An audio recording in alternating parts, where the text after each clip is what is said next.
Realme c11 Realme சைட்லேருந்து launch பண்ணியிருந்தாங்க. அதை லான்ச் பண்ணி இன்னும் ஒரு மாதம் கூட ஆகல. அதுக்குள்ளே Realme அவங்களோட C சீரிஸில் புதுசாக ஒரு மொபைலை லான்ச் பண்ண போகிறாங்க. இந்த மொபைலோட பேர் Realme C12 இல்லைங்க. ஏற்கனவே C3லேருந்து C11க்கு ஜம்ப் பண்ண மாதிரி இவங்க C11லேருந்து C15க்கு ஜம்ப் ஆகிட்டாங்க.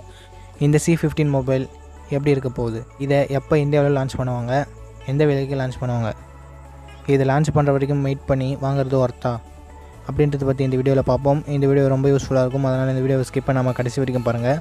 இது உங்கள் darklittech. வீடியோக்குள்ளே போகலாம் வாங்க.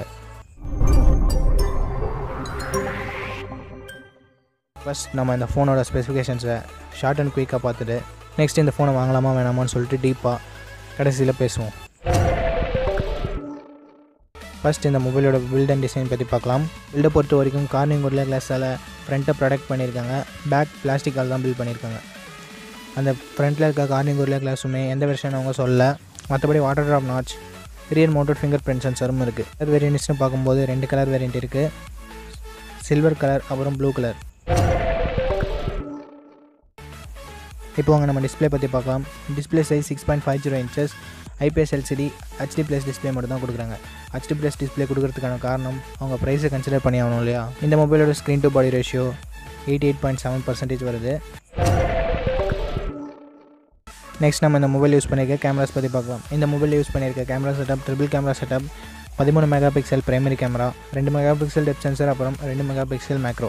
இந்த 2 மெகாபிக்சல் மேக்ரோக்கு பதில் ஒரு 5 மெகாபிக்சலோ இல்லை 8 மெகாபிக்சலோ வைட் ஆங்கிள் கொடுத்துருந்தா இன்னும் நல்லா இருந்திருக்கும்.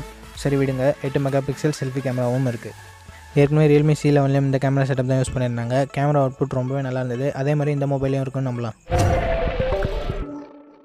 நெக்ஸ்ட் நம்ம இதில் யூஸ் பண்ணியிருக்க ப்ராசர் பற்றி பார்க்கலாம். இந்த மொபைலில் Mediatek helio G35 ப்ராசர் யூஸ் பண்ணியிருக்காங்க. இதுக்கு முன்னாடி Realme C11 Redmi 9Cலேயும் இந்த ப்ராசர் தான் யூஸ் பண்ணியிருந்தாங்க. Realme C11ல் ரொம்பவே சூப்பரான கேமிங் பர்ஃபார்மன்ஸ் இது வெளிப்படுத்துச்சு. pubg லோ ஃப்ரேம் ரேட்ஸில் சூப்பராகவே பர்ஃபார்ம் ஆச்சு. அதே மாதிரி இந்த மொபைலையும் இருந்தால் நல்லாயிருக்கும். நெக்ஸ்ட் இந்த Realme C15ஓட பேட்டரி பற்றி பார்க்கலாம். இந்த மொபைலில் 6000 mAh கொண்ட பெரிய பேட்டரி இருக்குது. நார்மல் யூசேஜுக்கு 2 நாளும், ஹெவி யூசேஜுக்கு 1 நாளும் பேக்கப் தரும். இதை சார்ஜ் பண்ண இவங்க பாக்ஸ்லேயே 18 வாட்ஸ் ஃபாஸ்ட் சார்ஜர் இன்க்ளூட் பண்ணியிருக்கிறது ரொம்ப நல்ல விஷயம். சப்போஸ் 1 டேக்குள்ளே பேட்டரி ட்ரெயின் ஆகிடுச்சுனாலும் இதை ஈஸியாக சார்ஜ் பண்ணிக்கலாம் இந்த ஃபாஸ்ட் சார்ஜரை வச்சு.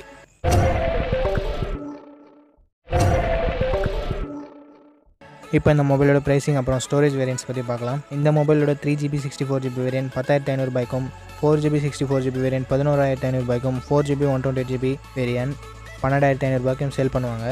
இப்போ எல்லா ஸ்பெசிஃபிகேஷன்ஸையும் பார்த்துருப்பீங்க. ஒருவேளை உங்களோட பட்ஜெட் 10,000 ரூபாவாக இருந்தால் நீங்கள் இந்த மொபைலை வாங்குவீங்களான்ட்டு கமெண்ட் செக்ஷனில் சொல்லுங்கள். என்னை பொறுத்த வரைக்கும் நான் கண்டிப்பாக வாங்கலான்னு தான் சொல்லுவேன். ஏன்னா நமக்கு 6000 mAh பேட்டரி இருக்கிறதால பேட்டரி பேக்கப் சூப்பராக இருக்கும்.